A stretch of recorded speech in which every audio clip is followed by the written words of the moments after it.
Christian জীৱন নামধাৰী কেতিয়াও হ'ব নালাগে।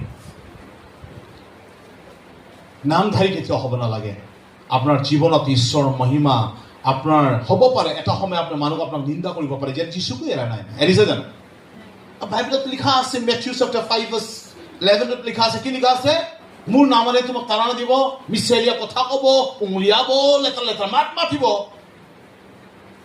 লেকিন তোমাৰ কাৰণে স্বৰ্গত ডাঙৰ পুৰস্কাৰ থোৱা হৈছে। বাইবেল কৈছে আনন্দ কৰা, কিয় তোমাকে আগতো ঈশ্বৰ দাস সিহঁতকো তাৰণা দিছে। আপুনি অকলে তাৰণা পাইছে তেনে নহয়, লেকিন এটা নতুন হিষ্ট্ৰী, নতুন কাৰ্য, মহান কাৰ্য কৰিবৰ কাৰণে নিশ্চয় আপোনাৰ অসুবিধাৰ পৰা যাব নিশ্চয় লাগিব। লেকিন সেই অসুবিধা অনন্ত কাললৈ নাথাকে, 2 দিনৰ পাছত হেৰাই যাব আৰু আপোনাৰ জীৱনতে আমি সাকসেস দেখা পাম। হালেলুয়া। সেইকাৰণে ইয়াক আমি স্পষ্ট ৰূপতে আমি পাওঁ কি কেতিয়াও আমি ধন সম্পত্তি লয় মোৰ ক'ব নালাগে, কিয়নো ক'ব লাগে। ইয়াত চাওঁ, আমি চাওঁ 1 Chronicles chapter 29:14। প্ৰথম বংশাৱলী 29:14। কিন্তু মই কোন আৰু মোৰ প্ৰজাবিলাক বা কোন, যে আমি সেইদৰে নিজ ইচ্ছাৰে দান দিবলৈ আগবাঢ়িব পাৰিছো? কিয়নো সকলো তোমাৰ পৰাহে হয়, তোমাৰ হাতৰ পৰা যি পাইছো তাকেহে আমি তোমাক দিছো।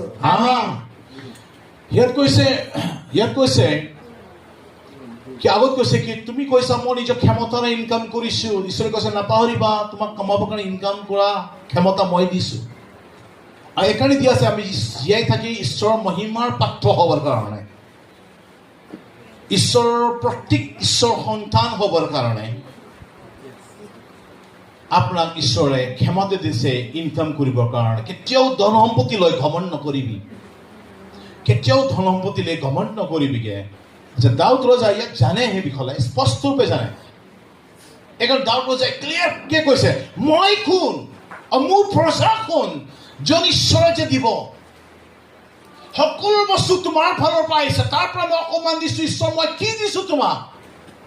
I've given nothing to you. সবটো তুমি আশীৰ্বাদ কৰা, সম্পত্তি, জন্তু, নানা প্ৰকাৰ ইনকাম সোৰ্স, পজিশন, চাকৰি, বিজনেস, এভৰিথিং। ইয়াত কৈছে তুমি দিছা, এভৰিথিং কাউন্স